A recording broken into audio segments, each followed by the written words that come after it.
He has denied wrongdoing. Let's move out west. It's not just Wall Street financiers and CEOs that have ties to Jeffrey Epstein. Sergey Brin, Google co founder, Reid Hoffman, billionaire co founder of LinkedIn. Both names have appeared in these files. What has stood out to you, John, about what we've seen from Sergey Brin and Reid Hoffman here? Yeah, so let's start with Brin, co-founder of Google, obviously one of the wealthiest men in the world. What stood out to me was a picture of Brin in an undated photo that appears to show him at Epstein's private island. And the photo includes women whose faces have been redacted.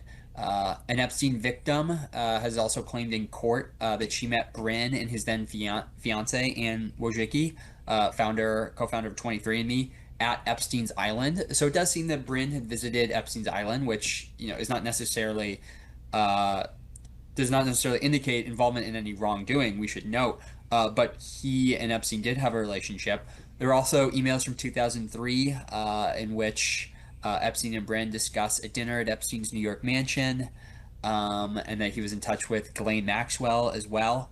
Uh, it doesn't seem that Brin had a deep relationship with Epstein, not like somebody like Leon Black or Donald Trump or Les Wexner, but he was another tech finance billionaire who had fallen into Epstein's world, or who had allowed himself to have a relationship with Epstein. Uh, Reid Hoffman, sort of a similar camp here, co-founder of LinkedIn. He previously admitted that he had ties to Epstein, and so new emails show that Reid Hoffman had visited several of Epstein's properties, including Epstein's Island.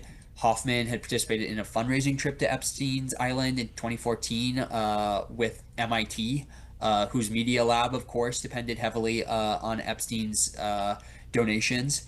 And so this is just sort of confirmation of sort of what was already out there, that Reid Hoffman and Epstein had a relationship, and that the two were in touch a lot. And I think what's interesting about a lot of these guys, including Hoffman, is that this relationship either began or grew after Epstein pleaded guilty to two felony counts of procuring a minor and of soliciting prostitution. I mean, he was a known and registered sex offender. And so it does raise some bigger questions about why all of these powerful men were okay with being friendly with or being friends with a convicted sex offender. It's not the type of person that you would want to be friends with if you had good judgment. And so it raises some bigger questions, I think, about money, power. It's interesting, John, as I have followed some of the online commentary about this, just from regular folks who've been following the news. Some of the reactions I've seen have been hyperbolic, but it's been to the effect of, it feels like every industry, every titan of every industry has associations with and to Jeffrey Epstein. And is there any sector of American business that's not affected by this? And again, I say hyperbole because I'm sure there are some, but we've been talking about Silicon Valley, we've been talking about Wall Street, and then there are some NFL names. Can you talk about Robert Kraft? Yeah, so Robert Kraft, owner of the New England Patriots, he was not somebody who was on my radar for having an Epstein connection. I don't think he was on many people's radar. What was curious was to see that Epstein was emailing with one of Robert Kraft's lawyers after he was arrested in 2019. And I mean, that's interesting since Kraft had his own sort of prostitution scandal years ago. It's not clear what Epstein and Kraft's relationship was, although Epstein did say in one of his emails to Kraft's lawyers that you need to know about a past issue with Kraft that may come to light. Kraft has denied all wrongdoing. It's not clear what Epstein was talking about.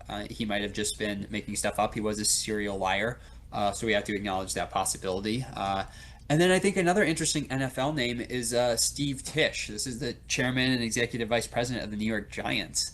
Epstein and Tisch discussed women in these emails during the 2010s. And it seemed, according to the emails, that Epstein was sort of helping set up dates for Tisch. And so, Tisch has, said he regrets his relationship with Epstein, and that, they exchanged emails about adult women and discussed other things, and that, Tisch never went to his island.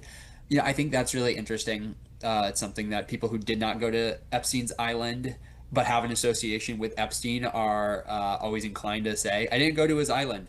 Well, people went to his island who maybe didn't have any involvement with women that Epstein was procuring as part of his sex trafficking ring, right? I mean, are you telling me that Anne Wojcicki, because she tagged along with Sergey Brin on a trip to the island once, had more or less involvement or had more involvement with Epstein than Steve Tisch, who was talking about women with Epstein in the 2010s when Epstein was already a convicted sex offender? So I think it is interesting from a public relations perspective to see, people like Steve Tisch after being essentially, caught emailing about women with Epstein when Epstein was already a convicted sex offender say, I never went to his island. Um, but no, you're right. I mean, broader point is that NFL owners, many of them billionaires, Robert Kraft and Steve Tisch, are two who had a relationship with Epstein. But again, this isn't terribly surprising because we know Epstein was a serial networker. We know he was a con man and a brilliant uh, deviser of relationships with other men. And then he could really manipulate people into having a relationship with him. So I'm not surprised personally.